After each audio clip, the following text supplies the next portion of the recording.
As always, we never find out the full story when it comes to something. We know Sony and Disney had a pretty bad fallout that went public. As it turns out, Tom Holland was the reason they sat back down and worked out a new deal.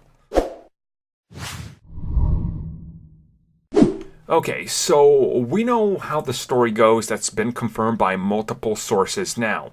Disney originally wanted to co-finance and they wanted a bigger stake than they ended up getting. At this point, Sony was like, look, we're not even going to talk to you. We're not taking this deal. Everything fell apart. Everything went public. Tom Holland was caught in the middle of it because obviously he's going to be Spider-Man in two different franchises. And then suddenly 6 weeks go by and everything is worked out. As it turns out, we now know, thanks to the Hollywood Reporter, that it was thanks to Tom Holland that the two sides were able to sit down again and work out the 25-25 deal. So Tom Holland was the one that directly went to both Disney's, Bob Iger, Kevin Feige, and everybody there, and also Sony with Tom Rothman and everybody involved with Spider-Man, and pleaded with both of them to go back to the drawing board, to go back to discussions and try to work out a new deal.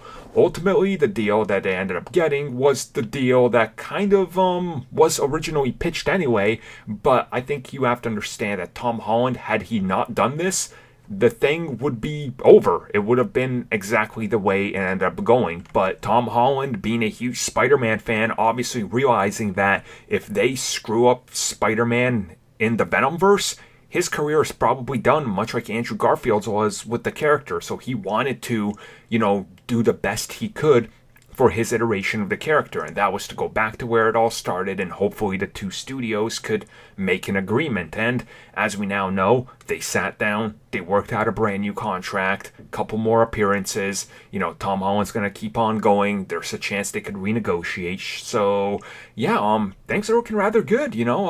It's always interesting to see how much of an impact an actor can have on something like this, and this is just truly telling you that both sides wanted something to happen and were willing to listen if they listen to the actor, not just the suits that are, screaming at them, give us more money, we don't want to share any profits. That tells you that they actually learned something and care on both sides.